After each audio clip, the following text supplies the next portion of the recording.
Okay, welcome back. So today we're going to go through May-June 2024, question paper 13. And again, we're going to start at the bottom. Okay, question 30. A country experiences an improvement in its terms of trade. What is the most likely cause of this? So the first thing we need to do is we need to understand what the terms of trade are. And the terms of trade are the index of export prices divided by the index of import prices.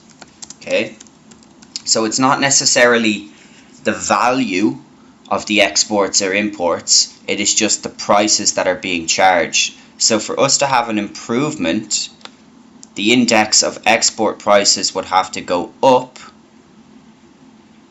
That's a terrible arrow. And the index of import prices would have to come down. Okay, so we're basically looking for a scenario from A, B, C, or D in which this would happen, right? Understanding what the terms of trade is allows us to get the question quite easily. So the correct answer therefore is going to be C, because what does an appreciation or a rise in the exchange rate do? An appreciation, it's going to bring the price of exports it's going to bring the price of exports up and the price of imports down. Okay, a surplus in the primary account, that's not going to affect imports and exports. Remember, the primary account is a component of the current account balance of payments. Exports and imports are accounted for in the balance of goods or the balance of services. So either is a decrease in the budget deficit. Decrease in the budget deficit means that if we have a deficit, we've got government expenditure which is exceeding our government revenue. A decrease means that our government revenue is going up. Okay, but our government revenue going up would not have a correlation with the price of exports increasing. Remember, we generally don't collect tax on those exports. We're more likely to have a decrease in our budget deficit if we've put in protectionism measures to maybe increase the price of imports and they have an inelastic demand so we can collect more revenue. And a relatively low rate of domestic inflation, again, that's not going to result in an improvement in the terms of trade. We're looking for a scenario in which our export prices can increase. So one thing we know about inflation, just imagine inflation is really high, that's going to result in our export prices increasing, right? If we've got a low rate of inflation, our export prices are going to be very competitive with other countries. So our terms of trade may be subject to if we have high inflation, but remember that it has to be relative to other countries as well. If we have inflation at 10% and we're trading with Myanmar, but they have inflation of 12%, our prices go up by 10, but their prices go up by 12. So we may not actually, our exports, even though they're more expensive, they may still be cheaper than what they would buy domestically.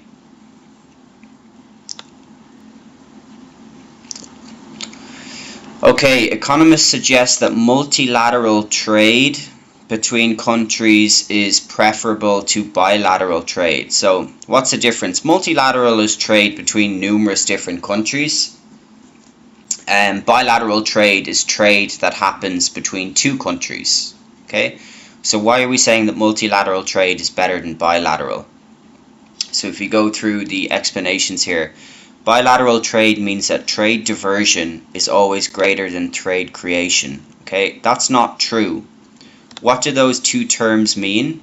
So trade diversion, firstly, trade diversion is where you're missing out on more efficient producers due to the trade area that you've created. So if we create a bilateral trade agreement between China and Myanmar, for example, we may be missing out on more efficient producers in Laos or in Thailand that we could import from. And trade creation is creating new areas of trade like the European Union, for example. Okay? Trade diversion is not always greater than trade creation in bilateral trade. Trade creation may be greater than trade diversion, because we may be able to create areas which will bring more efficient benefits to us than the areas we're missing out on, essentially. Okay, bilateral trade misses the benefit of trade with third countries. Okay, that's going to be our correct answer. That's true. We said bilateral. Bi normally means 2, right? You can get paid bi-weekly, which means you get paid every 2 weeks. Therefore, we are going to be missing out on the benefits of the trade with third countries. However, that trade diversion, which would be what this is essentially summarizing, may still be less than the trade creation from the bilateral trade agreement. Gains from bilateral trade are less than the harm done to third countries.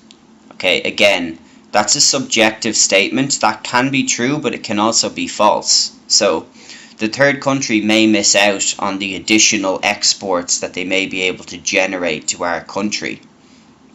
But the gains from the bilateral trade, they may accentuate or they may exceed for us the harm that is done to another third country, because they may be able to export to other countries irregardless of us anyway, right? So it's subjective. It could be less, but it could be more in certain scenarios too.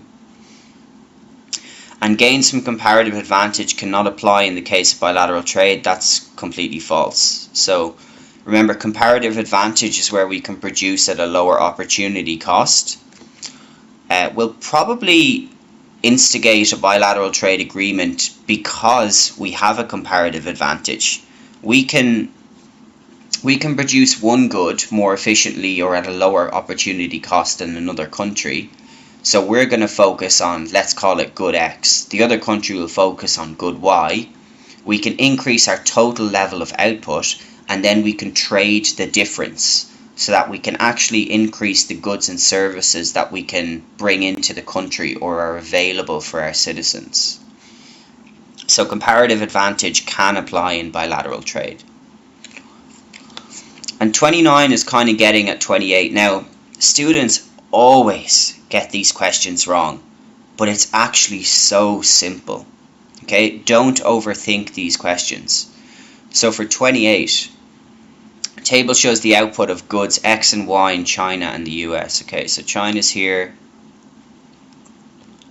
Assuming China and the US both use 50% of their resources. Okay, so what does this mean? This means that 50% of the resources are going to be used at the moment to produce 20,000 of good X for both countries, and 50% of their resources are being used for China to produce 70,000 of good Y and 50,000 for the US of good Y. Okay, so what would be the combined total output after specialization has occurred? These are basically representing PPC curves then, right? So what we're going to see is we've got to figure out the opportunity cost for each country of producing each good. So for China, for example, if we do them first, we're going to look at their opportunity cost of good X. Okay, so when they make good X, what are they giving up? They're going to be giving up 3.5 of good Y.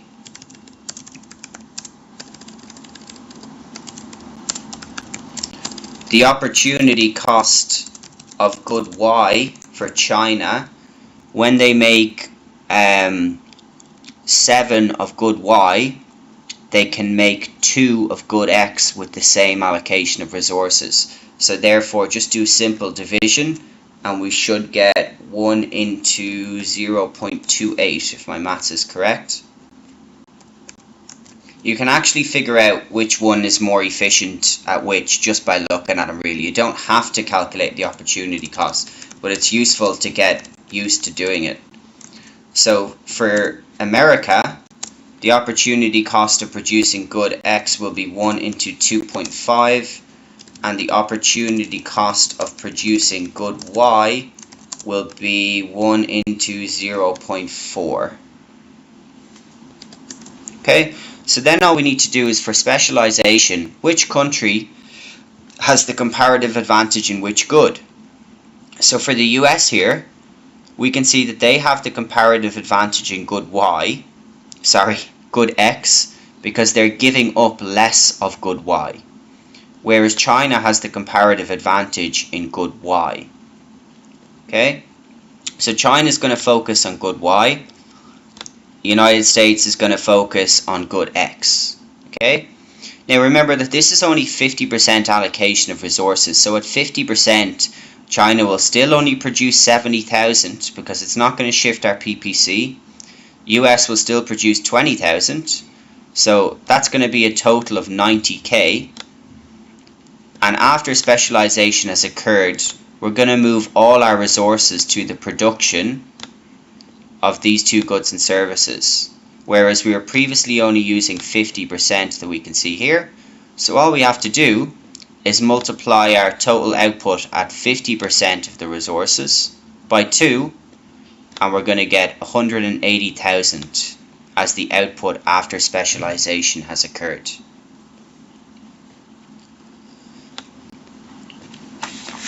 Okay, question 27. A country imports natural gas for which it has price inelastic demand. What is the effect if that country imposes an import duty on the gas? Okay, what's an import duty? An import duty is a tax, right? Essentially. So, the exporting country will gain export revenue.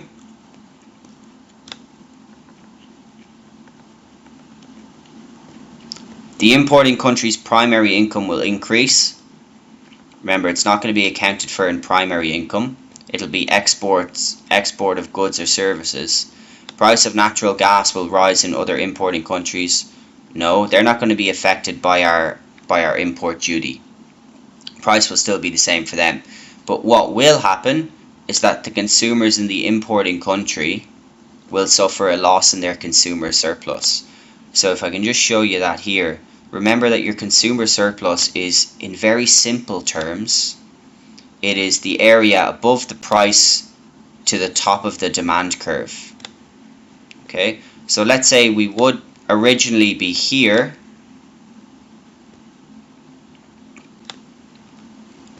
so our consumer surplus would be all of this area in here. Now when we shift that, supply is going to shift to the left, so what's going to be created is a smaller area in here that will now be our consumer surplus.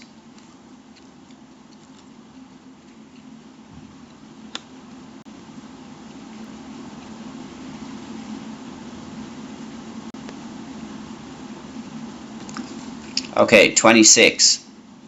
What is an export of services in Jamaica's current account? This is really simple. I don't think we need to go too much of an explanation on this. Export of services is earnings from US tourists visiting Jamaica. So all of the other ones here, earnings of Haitian workers in Jamaica sent to Haiti, export of Jamaican coffee, and inflow of funds to Jamaica to buy shares, all of those are going to be accounted for not in the balance of trade and services, but either in the balance of trade and goods, in the primary income, or in the secondary income on the current account balance of payments. And you can look at the slides and the notes that are available on that. It lists out what's included under each component. Okay, question 25. What is an unintended consequence? What's something that we don't intend to happen but may happen from the US government restricting imports of cheap Chinese steel? Okay, so this is something that's actually very relevant and is currently happening between the US and China. There's a lot of controversy in America about it. So US importers of steel will pay lower prices. Okay, that's not going to be true. They're going to pay higher prices because they're restricting the imports from China, which will be the cheap ones. So it now makes them less able to make them. US manufacturers become less competitive. That will be our correct answer here. So if we think about it this way, an unintended consequence is that we don't want this to happen, right? They may increase their steel production and they may receive higher incomes, the workers, but they would be intended consequences because we would want those things to happen, right? So even though they may be true, they would be intended consequences. However, an unintended consequence would be if the US manufacturers become less price competitive or less competitive. Why would that happen? So if we restrict the imports of cheap Chinese steel, essentially what may happen over time is that the US manufacturers, due to the decrease in competition, they may become less competitive internationally for their own exports, because the less competition, the less need to innovate, research and development, and create better quality products at cheaper prices. So it may actually allow them to become lazy, is a good way to think about it. Okay? And they'll become lazy in terms of becoming less competitive internationally.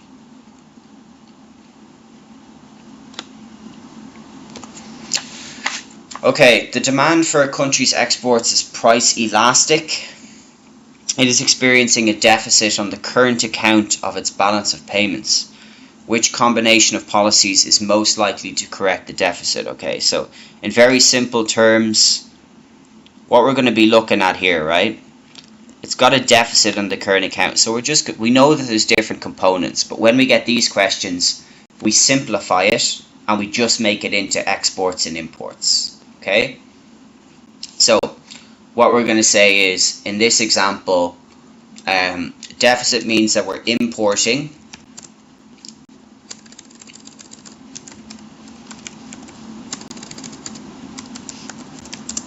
more than we are exporting,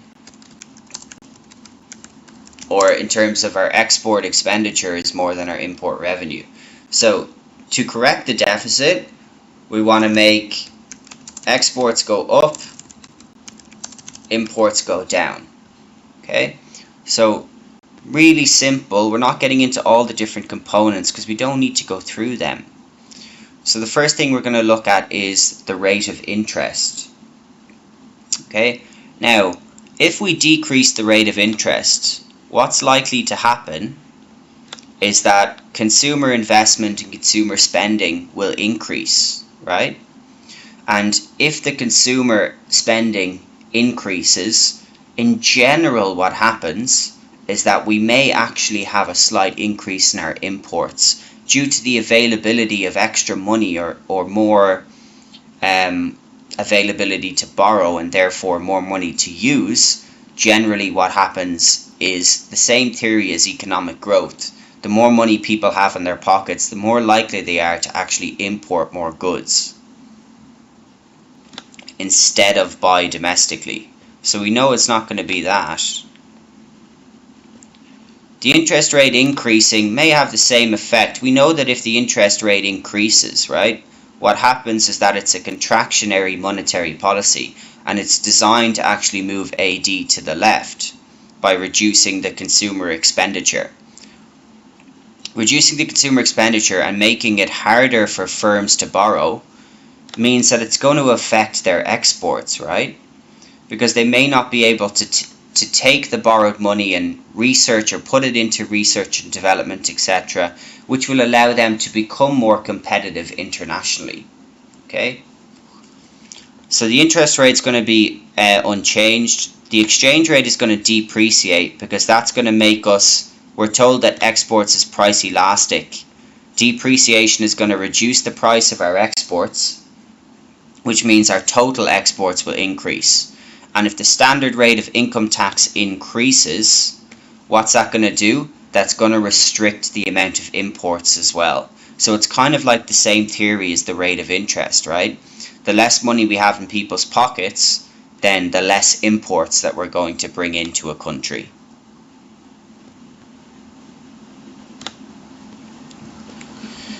23. So not going to spend too long on this. What can be classified as macroeconomic? Economy-wide institutions and behaviour. Individuals, remember, is a micro. Monopoly markets is a micro topic. Buffer stock schemes is also a micro topic. Microeconomics, study and behaviour of individuals, firms, households and individual markets. Macroeconomics, study of the whole wide economy, something that will affect everybody. 22 is very straightforward. What is not a supply side policy? We have our mind maps to list what supply side policies are, but basically a supply side policy is anything that is designed to move AS to the right. So we just need to tick off here which one of these would or wouldn't move AS to the right. So increase government expenditure on infrastructure, that would. Research and development, that would. Make us more innovative and productive in the long term, same with spending on infrastructure, and the same with subsidies for education and training, may improve productivity in the long term. But if we increase the money supply, that is a monetary policy, not a supply side policy, and that is designed to influence AD, not AS. Okay, very straightforward question. Okay, 21. Which macroeconomic objective is likely to be achieved by increasing the income tax? Okay, first of all, increasing income tax, what is it? It's a contractionary fiscal policy, and it is designed to move AD to the left, right? Now think about, why do we move AD to the left? We move AD to the left if we need to reduce our inflation. Therefore, price stability will be the macroeconomic objective we're trying to achieve. Low unemployment, we'd be looking to move AD to the right in that case. So that may be an objective we're trying to receive if we have spare capacity and we decrease the income tax to move AD to the right. Exact same for economic growth. When AD goes to the left, real GDP will go down. So we'd want to move AD to the right to achieve economic growth, increasing real GDP. And depreciation of the exchange rate, we just discussed that a couple of questions ago. Total exports will go up, total imports will go down. Exports and imports are a component of AD. AD moves to the right. Question 20. Which combination of fiscal and monetary policies is most likely to be effective in the short run to prevent deflation? Okay, now, the fact that they're telling us we're using fiscal and monetary policies, that tells us that we're experiencing bad deflation. Okay, bad deflation is where AD has gone left. So to fix it, we're going to be looking to move AD to the right. Okay, so we're looking for expansionary fiscal policy and expansionary monetary policy. Now, in order to have fiscal policy that's expansionary, we actually need to increase our budget deficit, right? So we need to increase our spending and we need to decrease our revenue. And how will we do that? We're going to decrease income taxes and we are going to increase government expenditure. So we're left with C and D. Now D is incorrect because decreasing the money supply, that will be designed to move AD to the left. That is a contractionary monetary policy. But by decreasing the interest rate, that is an expansionary monetary policy. AD will move to the right. Okay. If you're confused on expansionary and contractionary policies, again, please refer to the mind maps I have for them. They list them out very simply. It's all condensed onto one page for you. You have to know them. Very simple. Question 19. A government statistical office measured changes in income from employment, pensions and benefits. then subtracted income tax and welfare contributions and adjusted for inflation. Okay. So, what did the final figure represent? Now, I'm not going to go through all these other ones. Basically, if we know the definitions of these, we get the correct answer. This is going to be changes in real disposable income. Now, why is that? Let's say it wasn't real. Let's say it was just disposable income. That would be changes in income from employment, pensions and benefits minus income tax plus welfare contributions, because that is the definition of disposable income. It becomes real disposable income because we're told that we adjust for inflation. Okay, so anything that's nominal cannot apply because it does not include an adjustment for inflation. But it is not also a change in real gross earnings because we've had to subtract the income tax we pay. It's no longer gross, it's net. And we've added the welfare contributions, which tells us by definition it's disposable income. 18. This is going to be a long video. What is the cost of negative economic growth? Okay, again, very straightforward question. Deteriorating balance of payments, high inflation, increased pollution. No, they can all be costs of positive economic growth, but for negative economic growth it will be higher unemployment. Remember, to simplify it, what we say is this. We say that when real GDP goes left, the following factors are affected negatively. National income goes down.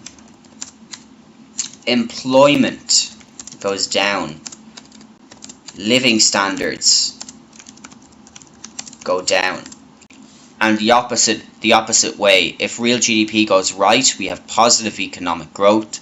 So we would have possibly higher inflation. We would have possibly increased pollution, and we would possibly have a deterioration on the balance of payments, okay?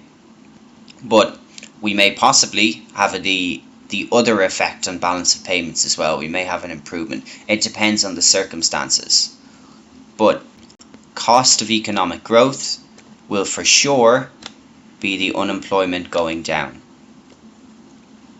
We're making less goods and less services. There's going to be less jobs available, in simple terms. Okay, table lists the value of the components of an economy's circular flow of income. What can be concluded about the economy from the information shown? So, first of all, we can identify, because they have investments, imports and exports, they are an open economy, not a closed economy. Okay, so if we want to see if they have a budget surplus, we can't really conclude that, right? But we can test it. So what are they generating from tax and what are they spending? And we can see their spending is more than their tax, so that's incorrect. Do they have a trade deficit? So what's their exports and imports? Exports are higher than imports. Trade deficit is not occurring. They have a trade surplus. It's a mixed open economy. True. Okay, its circular flow is in equilibrium. Remember, what we need to do for that is we need to add the injections, or the money that are coming into the economy, and we need to take away the outflows, right? So for example, saving is one of those. It's an outflow from the circular flow of income. Okay, and if you add up all those with the injections and the outflows, you'll see it's not going to be in equilibrium.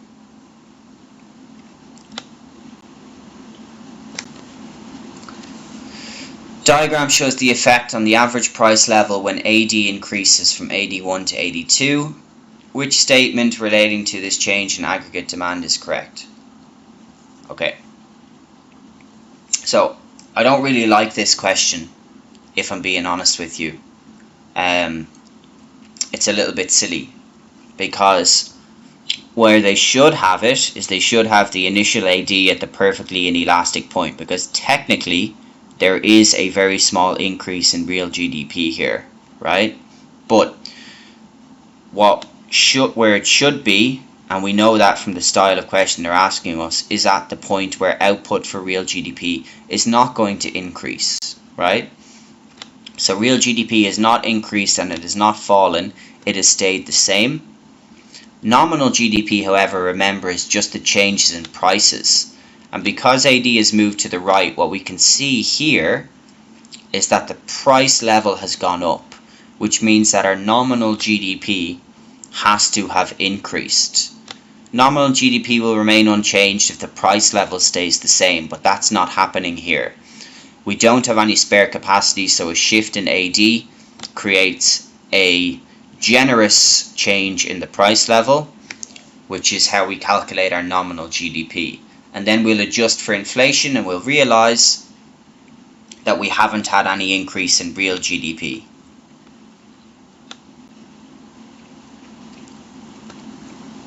Okay, 15. Since the world economic downturn, some governments have reduced labour costs and ensured that interest rates have remained unchanged. Okay, if we reduce labour costs, what's that going to do? That's going to make AS move to the right. Yeah? Why? Same thing as our demand and supply, really. It's going to affect the whole economy, all of the labour costs. And if labour costs go down, we can increase our productivity. Okay, it's costing us less to employ labour. So very simply, all we're looking for is the diagram where AS has moved to the right, which is not C, AS has moved left. It's not D, AD has moved right. It's not B, but it is A. Okay, simple question. Diagram shows the supply curve for a product. The government imposes a specific indirect tax of $5 on the product. How will the price elasticity of supply change? Okay, now, just going to give you the easy way to figure this out without going through all the elasticities and trying to calculate it, etc. Right? First of all, you can just look at the shape. But we told you in class when we were doing PES, anything that comes out of the point of origin means that it starts at a unitary PES. Okay? So therefore, it will have to be D. It's moving from unitary to elastic. Why? Anything for PES that comes out of the point of origin will start with a unitary PES. Okay? And I told you guys in class before that that's a very common exam question and students always get it wrong. You'll be giving yourself a big advantage over other students by just knowing that. Okay? Every year students get that wrong. 30-40% of students get it wrong.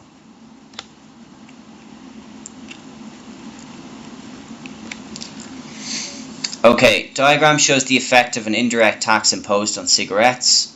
Market is initially in equilibrium at point X, which area represents the incidence of the tax on the consumers. Okay.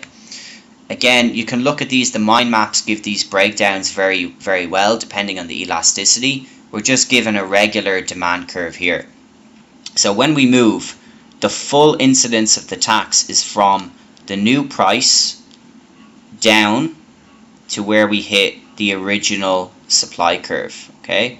So this area here, Y, P2, P1 and Z is the full incidence of the indirect tax.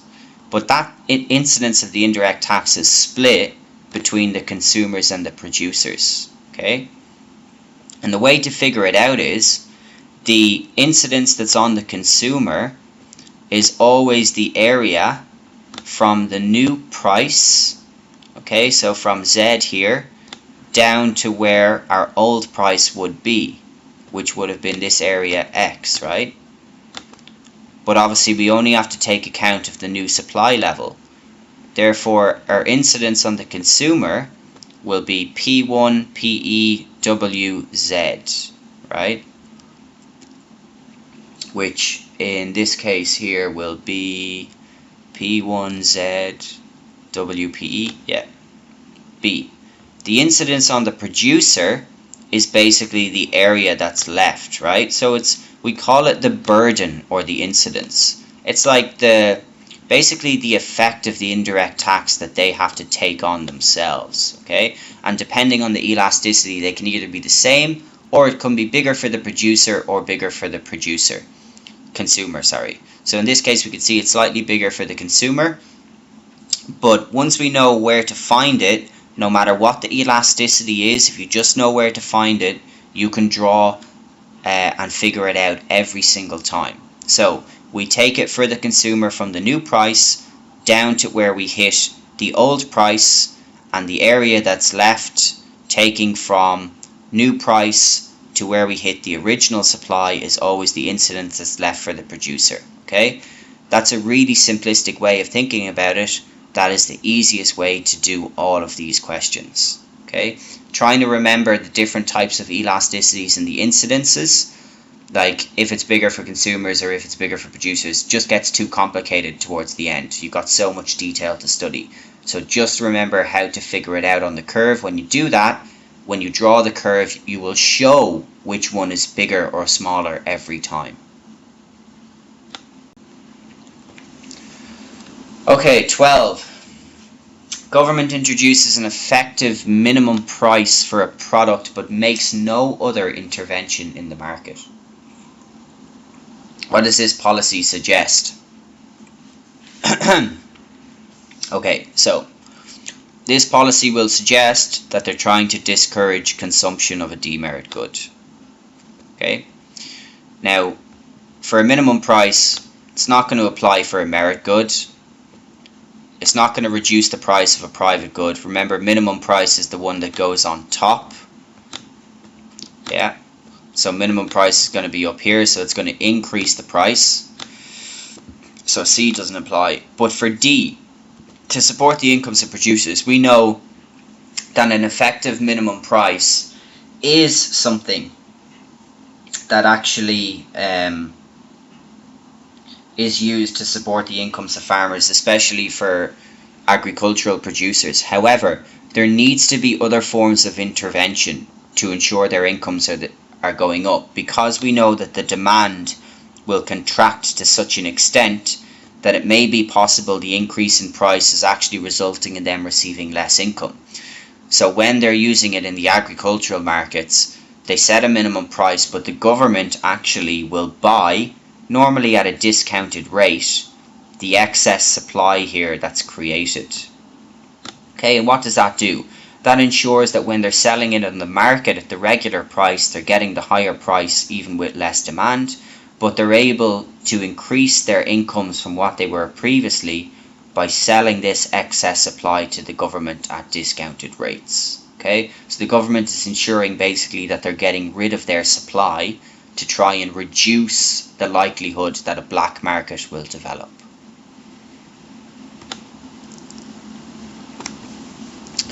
(11) What will cause the demand curve to shift from D1 to D2?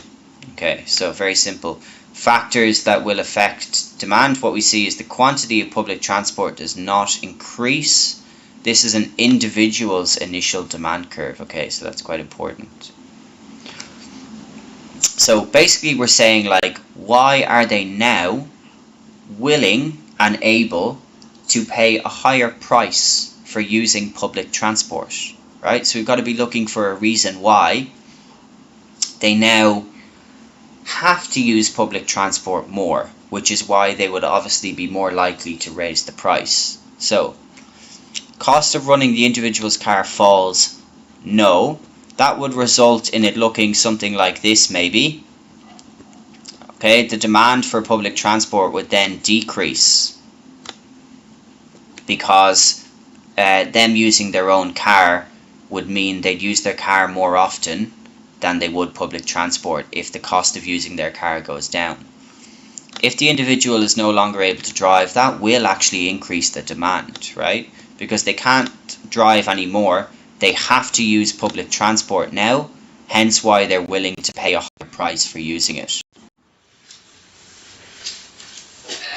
Just give me 1 sec, charge the laptop.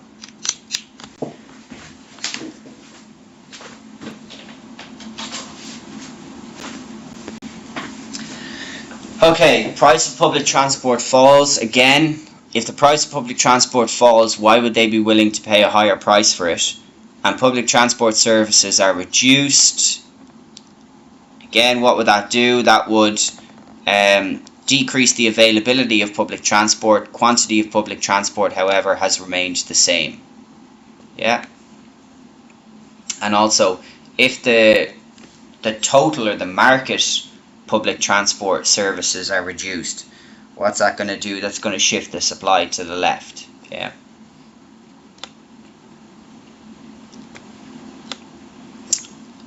Oh, sorry. Question 10. Okay, very simple. Just going to tell you the correct answer here. You just have to learn the definition of a market supply curve. It's supply at different prices, assuming no changes in technology. Okay? No need to go through A, B, and D. You just have to learn that definition. Market supply, individual supply, market demand, individual demand. Learn the definitions. 9. Market equilibrium is point E. Hotel receives a large number of bad reviews about the quality of its accommodation. Okay, what's this going to affect? Consumer tastes, attitudes, preferences. Therefore, what will happen? We will have a shift to the left in demand. Less demand for the hotel services will occur because of the negative reviews. We'll be left at point C. Question 8. This is a good question, and it's quite tricky actually, right? First time I did it, I nearly messed it up myself. So a firm is charging a price of $12 for its product, and it's using 80% of its production capacity of 10,000 units per month. Assuming the product has unitary price elastic demand, so it's 1.0, which means that any change in the production capacity is going to be matched by a change in price. Which price should the firm charge to utilize its full capacity? Okay, so if they're using 80% of their productive capacity, they're currently using 8,000 units, right? Now, if they want to increase to 10,000, remember we have to use our formula for PED, so we have to divide 2,000 into 8,000, and we're going to get a 25% change. Okay, which means that we have to have, that's a positive change, so we have to have a 25% decrease in the price of the product. Okay, now you can work it out, but a 25% decrease in the price of the product from $12 will give you $9.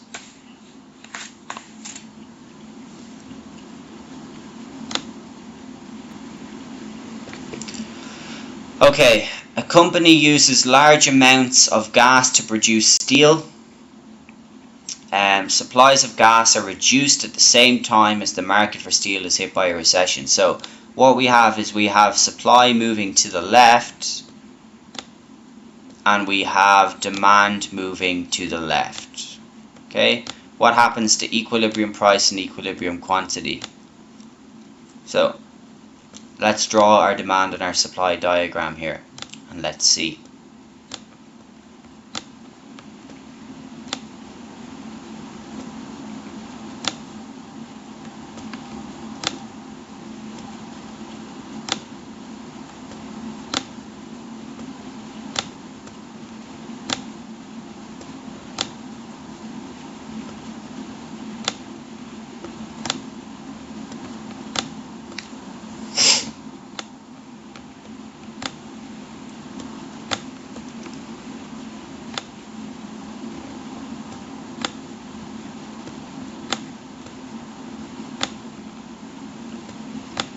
Okay, so one thing to note about this, we can guarantee that the quantity demanded or the quantity that's traded will decrease. Okay, so we're sure about that. The reason why the correct answer is C here, now if you look at my curve I've drawn, the price of the product is increased, right? But that is depending on the level of the change in demand and supply. So for example, if supply increases by more than demand, the price of the product will go up. If demand shifts by more than the shift in supply, we'll have a decrease in the price of the product. Hence the reason why the equilibrium price is uncertain. Okay? Because we're not told about the extent of these shifts. So we know we're hit by a recession and we know that the supplies of gas are reduced, but we don't know by how much they have reduced. So is the supply of gas shift greater than the recessionary demand shift that has happened, or is it the opposite way around? Okay, and only if we know that information can we know if the equilibrium price will rise or will fall. Okay, so C is the correct answer here, but we can, no matter what the extent of the shifts to the left, the equilibrium quantity is always going to go down, but the price is subject to change based on the levels of the shift.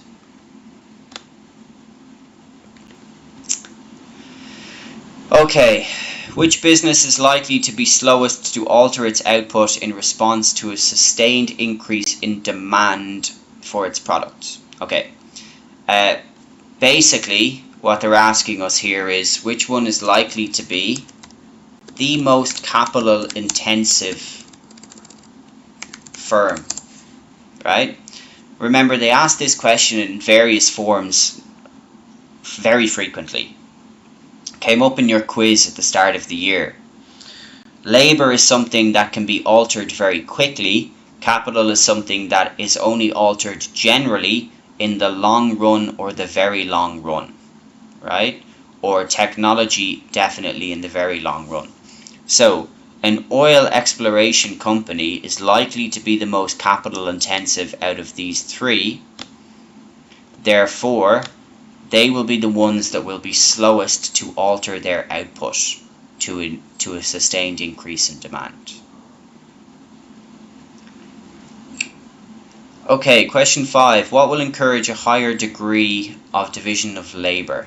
Remember, division of labour is where tasks are split up between workers, and it's really very simple. Firms wishing to raise their level of productivity, they will use division of labour. Firms wishing to reduce their level of risk, they will not use division of labour. Or if they want to increase their flexibility, or if they want to have a greater level of self-sufficiency. Remember that the division of labour results in actually less flexibility in many ways, because workers are only focusing on one task. So they become very skilled at that task, but it makes it quite difficult, or it makes the work very boring for them. And it makes it quite difficult if you've got, let's say, for example, sick leave or something, for some worker in another section to come and now work in something that they've no experience in. Okay, basic economic problem question. What is essential to eliminate scarcity?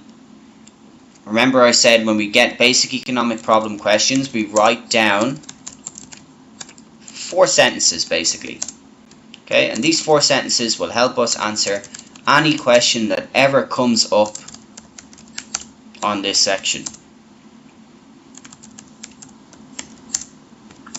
Now, they're not in any particular order here, I'm just writing down the 5 main ones. So, limited resources, unlimited wants, choice, scarcity, opportunity, cost. So basically they're asking us what's going to help us fix this problem.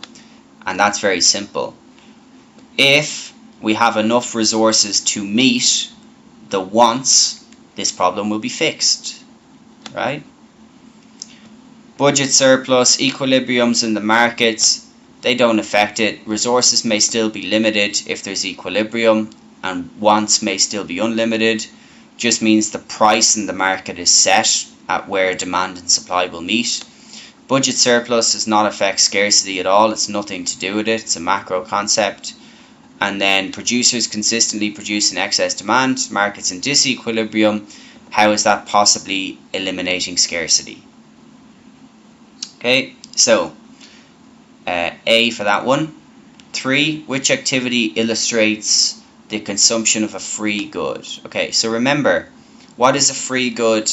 Free goods are goods that are not scarce, so they don't have that problem of scarcity, and there is no factors of production used. So the way I like to think about it is that there's no human involvement in making anything. Okay? So, a farmer using water taken from a river, there are factors of production used in that. A patient visiting a medical facility provided by a charity, there are factors of production used in that too. And a person eating their birthday cake given as a gift by a friend, there are factors of production in that. But a person breathing air in the countryside, that's not scarce, right? Air or oxygen is not scarce, there's no factors of production used. For the farmer using water, water taken from a river would be scarce because it is limited by definition.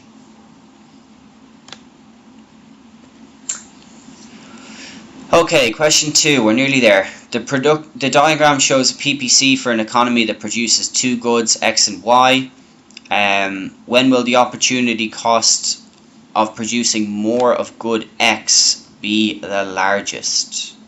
Okay, so the opportunity cost of producing more of good X, we're basically saying that we're going to be moving from a case where we have been producing more of good Y to now moving or producing more of good X, right? And what the opportunity cost of that being the largest means in which scenario from these here are we going to be giving up the most of good Y, because that's our next best alternative. So if we move from E to F, what's happening? We're actually creating an opportunity cost for good X, not for good Y. If we move from E to G, the same thing is happening. We're creating or producing more of good Y, so the opportunity cost is for good X, which is not our question. If we move from E to H, we've just moved from being inefficient to efficient, but we have not actually had an opportunity cost for good Y, right? Our production of good X will increase, but our production of good Y would stay the same if we move from E to H. But if we move from G to H, we have all this area in here, which is going to be now the opportunity cost that we've lost of producing good Y. And last question, what is not an example of a public good? Very simple. Flood control systems are, national defence are. From the government budgets, we take the funding for public goods out of the national defence. And street lighting are public goods. They're all non-excludable and non-rivalrous. Education, however, is a private good which also happens to be a merit good. Okay, so it does not exhibit the characteristics of being non-excludable and non-rivalrous.